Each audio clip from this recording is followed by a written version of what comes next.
She went with her husband, by the way. Can I just say this? I think the mask thing with the husband is overdone. I'm so tired of it, but that's not my husband, so. Laura trying to like excuse Toyin was like, you never can tell what pressure she was under then. A lot must have been happening in her life. Remember, she was pregnant.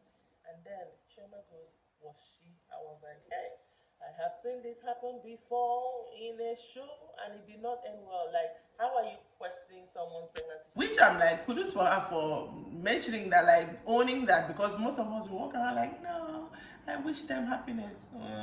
You wish them happiness. Okay.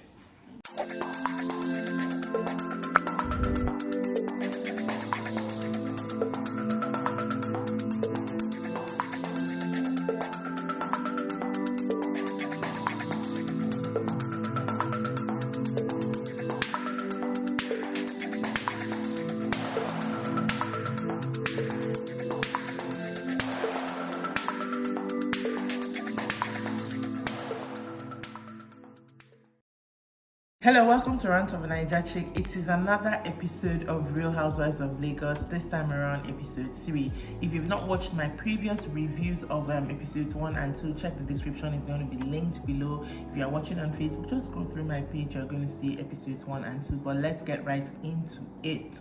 Episode 3 starts off with Faith going to meet Dr. Rommel at this dance class. They want to practice a dance that they want to do for their Botox party. Honestly, when I saw them doing this pretentious dance, I was wondering how that ties in with the Botox party, but at the end of the day, you will also see with me. But the whole thing was just pretentious. But anyways, they did the dance, and according to Dr. Rommel, they nailed it on the first try. After their dancing, they went outside and started talking about Chioma's yard sale. So Faith was like, she liked the event, it was classy, it was upscale and all that. So far, Faith hasn't said anything bad about the ladies, both on the show and in her confessionals. I'm still watching out. But about that particular event, Dr. Rommel is even the one who was like, he doesn't like Tanya, or that the first time he approached her, greeted everybody, was like, Tanya, didn't hear her name well, and she was like, Tanya. And the second time she was still doing him mela mela, so she doesn't like her. So in her confessional, Faith is like, that she feels everybody is underestimating Tanya, that they shouldn't underestimate her. And I think I agree with Faith on that point. But yeah, they just shot the breeze, and she also gave us more context about the apology that Toyin gave Chioma. That it was a nice gesture. I really appreciated that, because we didn't really hear what she said. We just know she apologized immediately. She approached them. So basically, she said what Iyabo told her was like, if something happened to Chioma, would you be happy? And then she realized that whatever they were fighting over was petty, and that she just gave us context. Next up, we had Tanya at her office, Ziva Lagos, and she was just talking about the first time she met all the ladies to her manager, and she was just telling her manager how she collected stray bullets the way Iyabo was, and even though she hadn't, that was the first time she was officially meeting Iyabo, even though the first time they met was at the Fenty event, but that she was just collecting stray bullets, the way Iyabo was comparing her to Caroline, someone she doesn't even know, I'm sure she told her about the other one as well. And then she said the person who surprised her was Laura, that she expected Laura to be very stuck up and snobby, but that Laura was very chill. And in her confessional, she was like, so far that everybody's doing kumbaya, kumbaya, but it's not gonna last. And that is what I'm saying. Episode 3, so far everybody's still doing kumbaya. It's not gonna last. It's not gonna last. Then we saw Iyabo in house A, which is her house, and she's coming downstairs. Her daughter is in. Her daughter is like, why are you here today? Was just teasing her, like, you don't stay in the house anymore, you are locked up, and all that and all that. I really like that interaction, even though it started off a bit cringy to me, because I was like, okay, don't say it again. But eventually they led up to, and they want to marry her off. That Priscilla was like, she's in charge of making sure she behaves, that Iyabo behaves, and Vanessa, which is Paulo's daughter, is in charge of making sure Paulo behaves. The way they set it up, I feel like apart from the fact that Iyabo and Paulo are so loved up, the children also had like this relationship. So even in that confessional, Iyabo was like, Priscilla has always wanted like a sister, but now she has an older sister, another older brother. Her son also called in and said, they're talking about her relationship basically, and her son was like, he's a nice person. What I like about what the son said was like, you need to see the children to know he's a nice person. So I was like, this is cool, I love that feeling. But yeah, that's it, was just cute and rhythm, and then she left. Then we had Toyin meeting with her doctor, because in the first episode she had hinted the fact that she has this pain in her spine. She's doctor confirmed from her MRI, yes, that she does need neck breast. She needs a surgery, something about her and some bones in her neck eroding, so she needs a surgery. She can't push it off anymore because when she pushes it off, it was how would I put this? You know how reality shows something that delivering bad news will now please sound and kind of, I know it's a serious thing, but I feel production over dramatized it. Not them, production over dramatized it. But she's going to need surgery and she's supposed to wear neck brace. And then in her confessional, she went with her husband, by the way. Can I just say this? I think the mask thing with the husband is overdone. I'm so tired of it, but that's not my husband. So, anyways, in her confessional, she was like, because she had told the doctor this neck brace, she's going to put diamonds and put swag. Even in her confessional, she literally had this big neck piece that I was like, oh, that goes with her outfit. And then she's like, it's a neck brace. I'm like, okay, go on, work your fashion thing. Then came Chioma meeting with Laura in a meeting that, mark my words, what was said at this meeting is what they will fight over in the reunion. That's all I'm saying. If they don't fight over it later in the season, if Laura goes to tell somebody and then he gets back to Toyin, okay. So simultaneously, Chioma was meeting with Laura and had invited Tanya to come later. And then at the same time, Mariam was also meeting with Toyin and had invited Faith to come by later. But let's start with Chioma and Laura. So first of all, Laura came late. Apparently, Chioma had to go and wait for her, so there was that. So they started the conversation by talking about a comment that Mariam made. I think this was a last season comment or a reunion comment, saying everybody's fake. So, Chioma really had problems with that because I think mostly it was targeted at her that who is she to tell anybody she's fake. Even in her confessional, she was like, who is she to tell anybody that is fake. And then I think Chioma asked Laura about her and Toyin, so she was like, we're cordial, but that she felt that she and Toyin would be friends. And Chioma was like, yeah, prior to the, the reunion, they were cool, so she was surprised to see her, who was her friend, stand up to come pick her. So that is that what you do to your friends? Laura trying to excuse Toyin was like, you never can tell what pressure she was under then. A lot was something happening in her life. Remember, she was pregnant. And then Chioma goes, was she? I was like, hey, I have seen this happen before in a show and it did not end well. Like, how are you questioning someone's pregnancy? She went on ahead to say, what was the evidence? Laura was like, I believe she was pregnant. If she doesn't believe she was pregnant, that's Chioma. And Chioma now says, if anything, was now saying she's still the same size. Was now, if anything, I thought you were pregnant. That's Laura. And Laura clarified in her confessional she wasn't pregnant, but that she believes that Toyin was pregnant. That comment is not going to bode well when he enters Toyin's ear. Fight will bust out because of that comment. Because this is a pregnancy she lost. And in episode 1, she complained about the fact that only Laura called her to say, sorry, when she lost the baby, to even show concern, and stuff like that. So this is not going to bode well with her. Anyways, Tiana then walked in after they had some conversation, and Tiana talked about the apology that Toyin offered, and that was really nice. But Chioma was like, she kind of had a face coming up to her at her event when there were people there, her parents were there, and apologizing so that she didn't have time. She kind of felt put on the spot and she had to say yes. So technically that means Chioma would have had more to say about the issue if it wasn't at her event. That's what I got away from that. So of course they talked about the ladies, and I guess parts were cut out, I don't know, but Tanya now said that the only person she hasn't figured out is Faith, being that Faith doesn't talk a lot. Alright, over to Toyin and Mariam and their meeting. So Mariam is telling Toyin that she feels her and Faith will click, that they will be friends, and then said something about Chioma as well.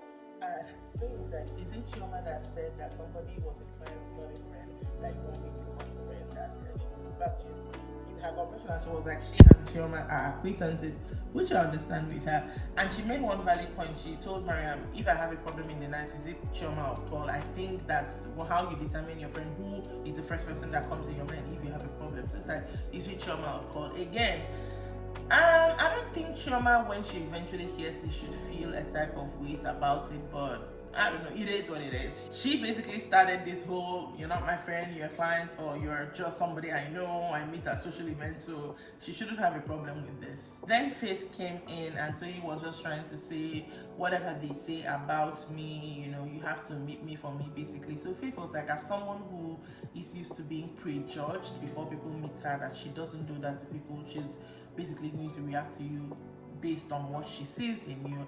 And then I guess they asked her some personal questions. So she mentioned the fact that she was married at 19, she was married for 9 years, that she would always love her ex-husband, not really love her ex-husband, but she said that the man changed her life, gave her her son, you know, changed her life. She said one particular thing, I was like, if you met me before he met me, you wouldn't call me pretty.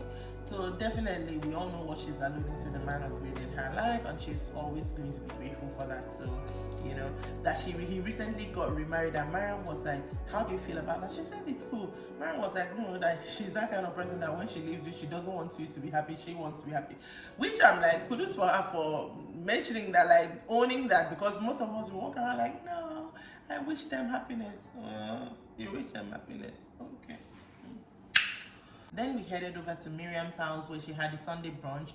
She had other people there, but from the ladies, she only invited Iyabo, which I was kind of confused about based off of what they talked about. But then again, I don't know how the editing worked out, because the only thing we saw from that brunch was her talking to her cousin who was trying to conceive for 8 years, and apparently she's trying to have another baby. So, you know, she was just talking to her cousin and, you know, kind of like gleaning information, that sort of thing. Yeah, and the brunch seemed nice. The food display was, I want to go to a brunch at Miriam's house. That's how good it looked. Anyways, next we had Dr. Rommel still dancing for their events. Now, Dr. Rommel is a friend of the show. I have watched a lot of Housewives series, like all the franchises, most of them, not really all of them, but a lot of them. And every friend of the show, Dr. Rommel is shaping out to be a very strong contender, because I don't think I've ever seen a friend of the show come into frame without the person who you are friends with. I don't know if you understand. Like, he was completely alone. There was none of the ladies with him, and they shot him, filmed him for dancing, preparing for their Botox event, which is cool. I mean, more power to him. But yeah. Anyways, the day of the Botox party comes around, and Miriam is there first. Nobody's there to welcome her. There are no drinks. I'm so tired of this lady, because I'm someone who sticks to time. So all these, there are events that do not start on time. Contract or no contract, I forget to believe you. So Mariam got there was nobody to welcome her. She just went and sat down by herself. Luckily for her, eventually Tanya came and she complained the same thing. They started that complaint again, no drinks. Iyabo came because they were having playing the cello and violins. Iyabo came in and was like, he's like, she's going for a funeral, somebody died, what kind of music is this? Like, okay. Anyways, it's now Iyabo, Tanya, and Miriam at the table by themselves. Iyabo takes that opportunity and apologizes to Tanya for the way she came at her at the spa thing. So I was like, okay, cool. Now this makes sense. Like, Tanya was like, I didn't take offense. Yes, you might not, but you might have looked at her sideways. I love the fact that she apologized, basically. Then Chioma came, and Chioma was like, she had never been to a Botox party before, a bougie Botox party, but she was expecting there to be partying and things. What's happening? They said, this is where we are. I think the drinks came to them around this time. I'm not even clear on the fact. But anyway, Laura then came, and by the time Toyin came, it was dark. I kid you not, it was dark. Anyways, the ladies started talking. Then 3 hours after, because production wrote it, Faith walked in, and she walked in with her mom. Literally everybody, Iyabo, Tanya said in their confession, and I'm sure the others noted it as well, especially Miriam, even though they didn't show it, was like, if she did not walk in with her mom, everybody, they were ready to enter her. She would have, they would have dragged her. So that was her saving grace. Immediately she sat down, Iyabo was like, this party is boring. I'm like, yeah, because nothing was happening. And if you've been sitting there for 3 hours, something has been happening, you are going to be bored. Like, there wasn't even no DJ. Yeah, just classical music. Then Dr. Rommel came out and was doing his dance, and this is where I hope I can put a clip, because Showmax / DSTV, any small clip you put copyrights, but I'll try maybe a small clip, because this dance you need to see to understand what I'm